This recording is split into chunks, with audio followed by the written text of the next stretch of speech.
Daig pa raw nila ang mga basurero kung mag-ipon ng sandamakmak na mga abubot. Ganun na lang, kapag sumobra, sakit na raw na maituturing. Ang tawag dito, compulsive hoarding.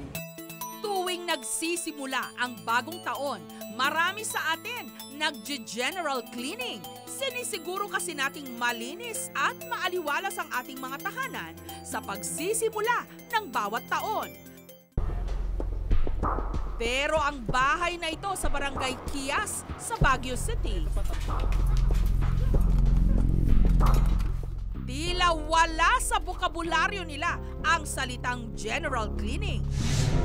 Ang dapat sana'y veranda ng kanilang bahay, nagmistulang junk shop. Nagkalat din ang mga gamit sa pagluluto at food warmer na nababalot na ng alikabok. Tambak rin ang mga yero, plywood at scrap metal. Pati mga kahon ng kinain nilang pizza, hindi nila itinatapon. Tambak rin sa labas ng bahay ang case at bote ng mga soft drinks. Ang loob naman ng bahay, tambak na mga lumang libro, lumang makina, mga sapatos na hindi na nagagamit, mga laruan, at kung ano-ano pang appliances at gadgets. Ay, yung nag-anuhan ng ano yan, ng cake, ano. Tapos, hindi na ibinasurat, nilagay na lang dyan. Bakit po? Ewan. Siguro, gusto rin nila. Ribon-ribon. Ay, ha. Pati mga sira-sirang gamit na hindi mapapakinabangan, itinatago pa ni Nanay Rose. Kasi, okay pag pinarepair. Hindi lang naharap na pinarepair pa yan. Kaya yun. Sa kanila namang bodega sa likod ng bahay, nakatambak ang 3 washing machine at 2 lumang gas range na pinamugaran na ng mga gagamba. Kung minsan, kung fully, marami, pagsasabayin yung spinach para madali ang gawain. Ang ganitong ugali raw ng tao, hindi raw dapat pagkakamali ang pagiging matipid. Dahil ayon sa psychologist na si Professor Ryan, ang labis na pag-iipon ng kung ano-anong mga bagay kahit wala itong partikular na paggagamitan, palatandaan daw ng isang behavior na kung tawagin, compulsive hoarding. Ang tao na meron nito, ang kanyang character ay hirap siya na mag-discard ng large volumes of gamit na it seems na para sa ibang tao, worthless naman yung gamit na yun or hindi naman siya importante. Tinatayang 4% raw ng populasyon ng buong mundo, compulsive hoarders. Sa Amerika pa lang, tinatayang may 6 hanggang 15 milyong compulsive hoarders. Kaya naman naging paksa na rin ito ng ilang TV programs doon. Sa kaso ni Nanay Rose, nagsimula raw ang pangongolekta niya ng gamit mula sa inuuwing mga bakal ng kanyang mister, mula sa pinagtatrabahuan nitong minahan, na siya naman daw nilang nire-recycle para mapakinabangan. Kung sino sa kanila ang kwan sa anak namin, doon namin ibibigay. Ganon. Pamamana ba? Sa lahat daw ng pinakatinatagong gamit ni Nanay Rose, pinaka-espesyal daw sa kanya ang mga bakal at makinang gamit ng kanyang mister. Kahit pa 1 taon na ang nakalilipas mula nung ito'y sumakabilang buhay. Saryo pa 1 taon na. Kaya medyo pa rin. Meron din yung parang maalala mo rin yung mga gamit dahil sa araw-araw naman kung minsan nagtatrabaho siya dyan, nandyan. Para abot ako dahil yun nga incapacity, siya, yung limping. Kaya tinutulungan ko siya. Kay Nanay Rose rin daw naiwan ang mga gamit ng kanyang mga anak na nagsipagbukod na. For them, when they are surrounded with the things that they collected over the years, pakiramdam nila it is a fortress wherein they felt na they're very safe inside. These things na nagsusurround sa kanila reminds them of the people who gave it to them. sa 5 anak ni Nanay Rose. Ang panganay na babaeng si Marcy at ang isang anak nito na lamang ang kasama niya sa bahay. Sa laki ng kanilang bahay na may 6 na kwarto, katakatakang nagtitiis si Marcy at ang anak nito na matulog na lang sa sala. Dahil ang kanilang kwarto nag-uumapaw sa mga naipong gamit.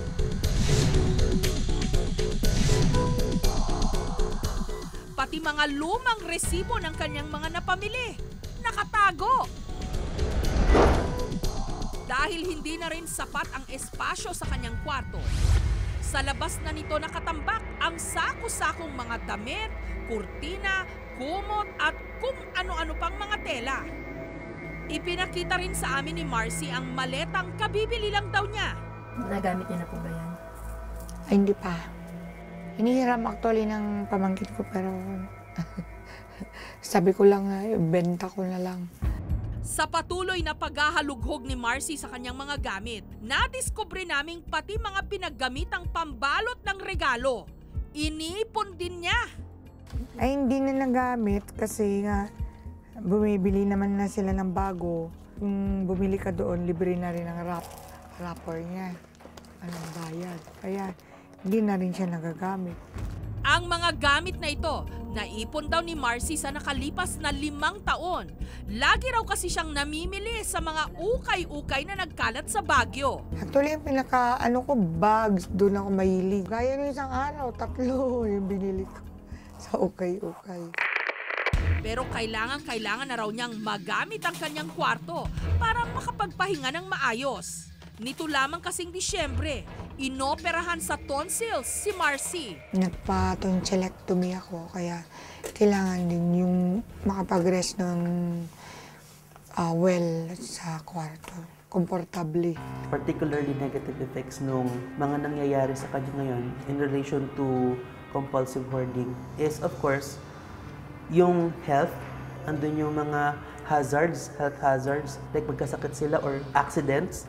Number 2, yung function ng house, hindi nila nagagamit mabuti yung function ng house. Third, of course, yung relationship nung tao na nag-iipon ng mga gamit doon sa mga taong kasama niya sa bahay. Sa tulong ni Professor Ryan, kinumbinsi namin ang mag-inang Rose at Marcy na magbawas ng mga gamit at ayusin ang kanilang bahay. Meron na po ba kayo binubuong plano ngayon para mag-dispose ng mga gamit? Pwede rin, anuhin ko muna itong kwan sa kanila, kami muna, mag-uusap-usap para just to malaman kung anong idea rin nila, kung anong decision. Kinalaunan, pumayag din si Nanay Rose sa gagawing general cleaning. Maging si Marcy, bukas sa aming suhestyon. Okay, lagay niyo po yung ibang mga resibo para lumapit. Yung ano na yun? Parang warranty. Kaya lang 2006. Makikita niyo po yun dito, 2006 pa po siya. Itong mga wallet na gulo ba yan? Oo. Tapon na po yan. I-file ko na lang sa isang lalagyan para i-discard ko na sa for sale. Wagwagan. Ano pa po kaya kukuha yan? Pero maya-maya lang, tumanggi si Marcy na ipagalaw ang kanyang kwarto. Ako na lang. Ako na lang. Pipilitin ko by the end of January, makukumpleto ko to.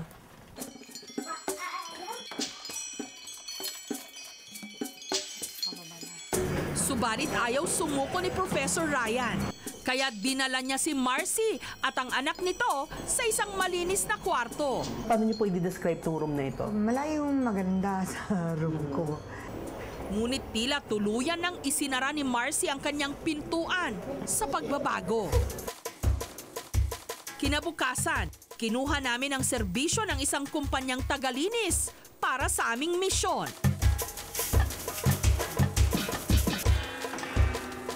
Unang hinakot ang mga gamit sa bodega.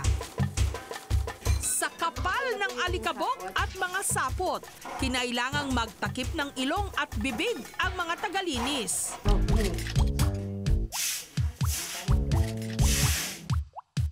Nung mismong loob na ng bahay ang nililinis, hindi pumayag si Nanay Rose na i-dispatch siya ang mga lumang gamit ng kanyang asawa. Yung mga bakal po, ano pong gagawin? Hindi ba, gagawa kami ng store dyan. Po? Store! Kukuha kayo, gagamitin yung bakal. Sa kalagitnaan ng pag-aayos, dumating si Marcy. Nung nalabas yung yung mga gamit niyo dito, ano bang pakiramdam niyo ngayon? Messy talaga.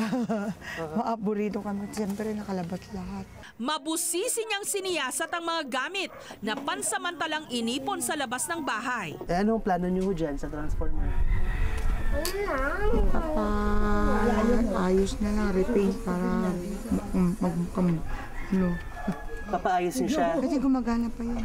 Ilang sandali pa, si Nanay Rose na mismo ang hinarap ni Marcy. Hindi ako, mumultuhin kayo ni tatay. Pero tila desidido si Nanay Rose na ipalinis ang kanilang bahay. Kaya tahimik lang na nagmasid si Marcy habang inilalabas ang ano-anong mga gamit na naipon nila sa loob ng 20 taon. Sige, i-retain mo, tigigay kahit mo i-retain. Paano may iko-retain? Yung decision mo. Pero hindi rin siya nakatiis at pumasok sa loob ng bahay at umiyak. Yung pagpasok kasi niya ng bahay, ang feeling niya na-invade yung mga karapatan niya sa bahay. Unang-una yung privacy niya, no? Invasion of privacy. Pangalawa, yung kanyang karapatan sa mga gamit. At pangatlo, yung parang karapatan niya sa pagdedesisyon sa bahay. Pakiramdam niya, yung tatlong yun, nawala yung araw na yun. Noong nahimasmasan si Marcy, muli itong lumabas at isa-isang isinalba ang mga gamit na sa palagay niya, dapat pa ring itago. Magagamit ko po yan, ma. Pero ginagamit niyo po siya ngayon o hindi na po? Sa kanila kasi po. Pwede yung paglutuan ng siopaw. Ang ibang gamit naman, isinakay sa truck para i-dispatch siya. Inabot na ng dilim ang aming grupo sa paglilinis ng bahay ni Nanay Rose. Si Marcy naman, sumama sa junk shop na pagbebentahan ng mga ididispatchang gamit. Kung saan, meron pa rin siyang mga isinalba. Ginagamit, nakabalot pa po. Oo, bago yan na yan. Bago pa, Hindi pa nagagamit. Matapos ang halos 1 oras ng pagkilo at pagkilati sa mga bagay na nahakot mula sa bahay ni na Marcy, prinesyohan na ito. 9,626.25. At least yung mga junk, laging pera. Pagbalik ni Marcy sa kanilang bahay, halos tapos na rin ang aming paglilinis. Isinakay na rin sa truck ang mga basurang ididiretso na sa dump site. Sa 8 years po na na-encounter namin, ito po yung pinakamarami. At pinakamaraming mabigat na binuhat, maruming area na dapat pong kutkutin. Ito na po ngayon yung nilinis na area ng bahay nyo.